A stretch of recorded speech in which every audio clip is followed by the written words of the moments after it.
Halo teman-teman, kembali lagi di channel saya. Jangan lupa subscribe untuk mendapatkan informasi-informasi terbaru di channel saya.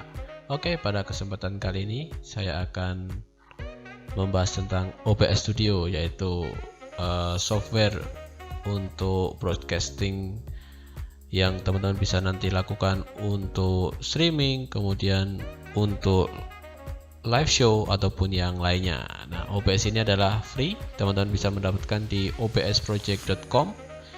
Ada tersedia untuk versi Windows, ada juga untuk Mac, dan ada untuk Linux. Rilis terbarunya untuk Windows adalah versi 250.4, untuk versi Mac ada 24.06, dan versi Linux ada 25.04. Nah, kalau di kesempatan sebelumnya saya membahas tentang live menggunakan vMix. Nah, sekarang kita akan bahas juga software yang satu ini, Open Broadcaster Software, atau biasanya familiarnya disebut OBS Studio. Oke, kita langsung saja ke OBS Studio. Silahkan bagi yang belum download bisa di-download dulu, kemudian nanti bisa dibuka OBS-nya. Tampilannya cukup simple dan ini free teman-teman, tidak seperti software yang sebelumnya sudah saya jelaskan yang harus teman-teman sign in kemudian berbayar dan lain sebagainya.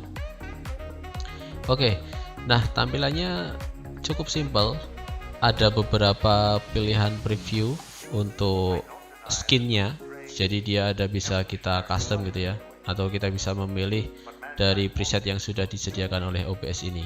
Sebelum kita membahas tentang fitur-fiturnya dari scene, kemudian source, ada audio mixer, tampilan preview program, maka kita akan lihat dulu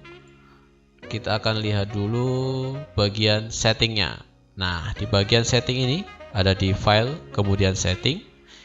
Nah, settingan ini kalau kita dari general, di sini ada English, kemudian language-nya gitu ya, teman-teman bisa pilih, tapi tenang, di sini nggak ada bahasa Indonesia, jadi silakan. Ada nggak ya bahasa Indonesia? Oke, nggak ada. In bahasa, oh tidak ada ya English gitu ya. Kemudian di sini ada tema. Nah, ini yang saya sebutkan tadi. Kalau defaultnya sih dia dark gitu ya, tapi di versi-versi sebelumnya dia tampilannya itu lebih bright, tidak di mode dark gitu ya. Kita bisa ACRI seperti ini, ataupun kita bisa memilih Rajni ya ini ya, atau kita bisa memilih sistem. Nah, sistem itu, nah ini tampilan versi sebelumnya itu seperti ini teman-teman, lebih bright. Tapi kita, karena saya suka yang gelap-gelap, saya pilih yang dark aja. Oke.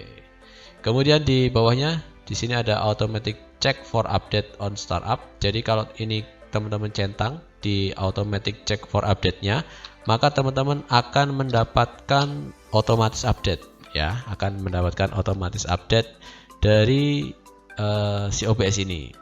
Kemudian di kedua ada output. Nah, ini ada show confirmation, ini saya uncheck karena defaultnya sudah seperti ini gitu ya. Kemudian ada source alignment snapping, kita enable, projector, system try, preview. Nah, ini ada pilihannya yang beberapa ini memang defaultnya dari OBS seperti ini, tidak saya otak-atik, dibiarkan seperti ini aja. Kemudian di bawah general, di sini ada stream.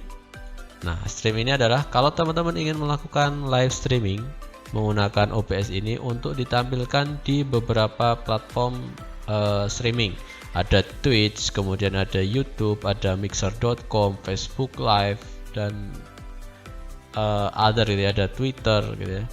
Tapi yang sering saya gunakan yaitu ini, YouTube atau YouTube Gaming. Jadi kalau ada yang suka streaming gaming, ada yang suka streaming tutorial gitu ya, itu teman-teman bisa menggunakan fitur ini sebagai jembatan untuk menstreamingkan apa yang kalian record atau screen yang akan kalian streamingkan. Kemudian di menu server, kalau teman-teman ingin membuat streamingan via YouTube, maka server ini tetap diarahkan ke primary YouTube Ignis server ya, seperti ini.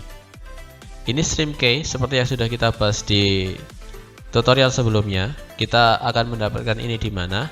Kita akan mendapatkan stream key ini di bagian YouTube gitu ya, di bagian YouTube. Jadi kalau kita punya akun YouTube, wajib sign in dulu ya.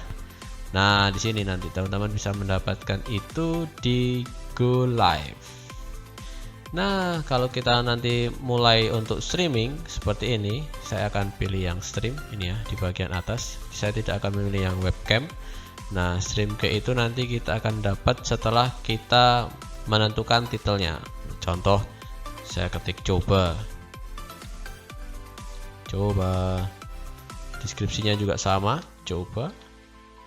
Kalau sudah, saya akan buat ini untuk anak-anak supaya tidak muncul iklannya. Saya klik stream. Stream key ini kita akan kopikan di sini, dan ingat stream key ini adalah sifatnya rahasia dan jangan dibagikan ke orang lain karena nanti orang lain bisa streaming menggunakan kode kita di akun kita gitu ya. Nah, ini kalau sudah kita copy, kita kembali ke OBS tadi. Nah, ini kita pastekan di sini teman-teman. Ya, inilah stream key yang akan kita gunakan untuk melakukan streaming. Ya, cukup simpel ya. Oke. Selanjutnya, setelah streaming, di sini ada output. Output di sini ada output mode, simple sama advance. Bedanya apa ya? Coba kita klik advance. Nah, kalau di advance ini outputnya ada beberapa tipe. Ada tipe streaming, ada recording, ada audio, ada replay buffer. Kita bahas satu-satu dari streaming. Nah, di streaming ini nanti kita bisa menggunakan audio tracknya itu sampai 6 track. Nah, teman-teman nanti bisa bebas pilih gitu ya. Kemudian encodernya ada dua pilihan, ada QuickSync H264 sama X264. Kita pakai X264 aja. Nah, di bitrate ini bisa kita sesuaikan dengan kecepatan upload yang kita punya. Nah, tapi jangan tinggi-tinggi gitu ya. Nanti kalau teman-teman tidak mempunyai koneksi internet yang cukup memadai, maka nanti akan terjadi lag ataupun buffering pada streaming teman-teman. Nah, penentuan dari bitrate ini, kalau teman-teman gampangnya mempunyai kecepatan upload 10 MB per second, berarti teman-teman bisa menggunakan 10.000 KB per second. Nah, itu juga kalau untuk amannya silahkan taruh di bawahnya, berarti paling enggak ya 9.000 KB per second seperti itu.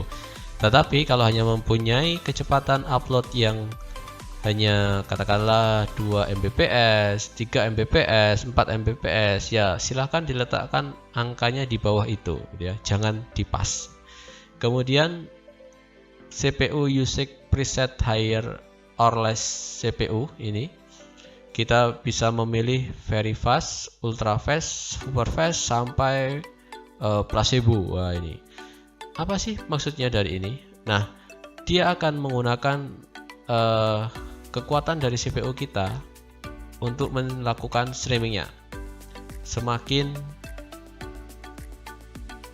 fast, medium, slow ini ya, semakin ke bawah, maka dia akan semakin berat untuk mengambil kinerja dari CPU kita. Nah, makanya untuk amannya kita pilih yang very fast aja, yang tengah-tengah gitu ya. Kemudian kalau sudah seperti ini profil, nah ini bisa teman-teman pilih baseline, main atau high. Itu untuk output dari streamingnya. Nah, kalau output dari recordingnya, ini ada type-nya, ada standar, ada custom output. Nah, kita pakai yang standar aja. Nah, ini bisa kita recording pad-nya dari mana. Kemudian kita bisa memilih recording formatnya apa. Jadi kalau kita record menggunakan si OBS ini, kita bisa memilih output format yang akan kita keluarkan nantinya apa. Ada .flv, ada mp4, ada move, ada mkv, ts, m3, ux gitu ya. Tapi kita pilih yang standar dulu, ada mp4 gitu ya. Kemudian di sini ada audio track berapa yang akan nantinya kita record. Kemudian encodernya seperti apa. Di sini silahkan pilih yang X264 saja. Oke. Sama dengan streaming tadi, tapi kalau ini hanya nanti akan tersimpan di recording kita, di drive harddisk kita. Jadi offline ya ini ya. Ini offline. Kalau ini boleh di teman-teman ganti ukuran bitrate-nya. Semakin tinggi bitrate, maka gambar yang dihasilkan akan semakin padat. Gitu aja. Simpelnya seperti itu. Kemudian di selanjutnya ada audio. Audio ini ada bitrate-nya. Semakin tinggi bitrate-nya, maka audio itu akan semakin jernih. Oke, kita pilih yang 320 saja. Kemudian ada track 2 sampai track 6. Nah, kita di OBS ini menyediakan 6 track untuk audio recordingnya. Kemudian di terakhir ada replay buffer. Nah, ini replay buffer ini adalah kita bisa set buffering kita setiap berapa detik. Nah, kalau dituliskan di sini maksimum reply time, di sini bisa kita atur gitu ya. Ada 20, 19, 18. Wow, bisa sampai 69, 70. Wow, bisa sampai 81. Mungkin bisa kita custom 100 mungkin. Oh, bisa juga ya. Tetapi nanti akan berimbas kepada estimasi memori usage-nya. Nah, estimasinya ini adalah 33 MB. Kalau ini tadi kita perkecil menjadi 20, maka estimasi memorinya adalah 6 MB seperti itu.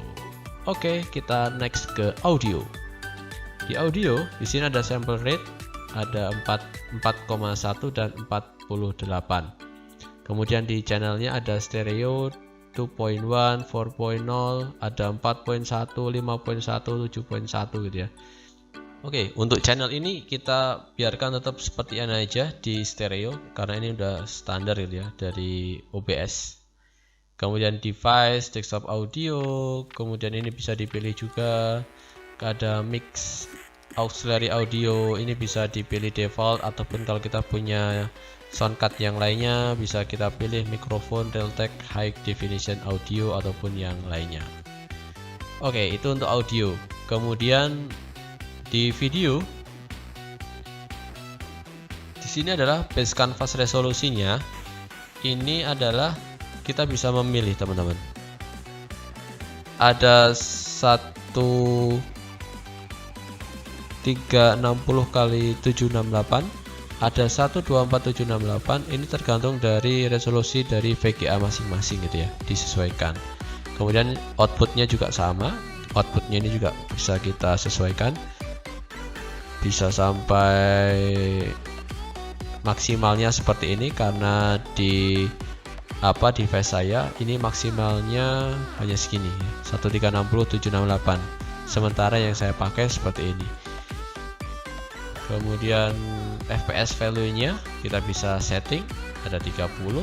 Semakin kecil maka gambar akan semakin patah-patah. Tetapi semakin besar angkanya maka dia gambarnya akan semakin jelas. Nah, ini saya setting default di 30 aja. Oke, kalau teman-teman mau membuat sebuah shortcut menggunakan keyboard Anda, teman-teman bisa membuatnya di sini. Oke, di bagian advance, di sini ada proses priority, di general, di sini ada high, above, normal. Saya pilih yang normal aja. Videonya sama, ini sesuai dengan hardware yang saya punyai. Dan recording, stream delay sampai ke network, ini saya biarkan default saja. Jadi intinya yang settingan yang perlu kalian sesuaikan di OBS ini itu hanya di bagian stream, kemudian output audio dan video. Ini sebenarnya yang kunci yang teman-teman otak-atik lah, intinya seperti itu. Oke, sekian di episode pertama ini untuk pengenalan OBS Studio. Untuk keterangan lebih lanjutnya antara preview, program, transisi, scene, dan source-nya seperti apa sampai kita bisa melakukan live streaming, itu nanti akan kita bahas di episode selanjutnya. Tetap stay di channel saya. Jangan lupa like, comment, and subscribe kalau teman-teman menyukai video ini. Terima kasih, sampai jumpa.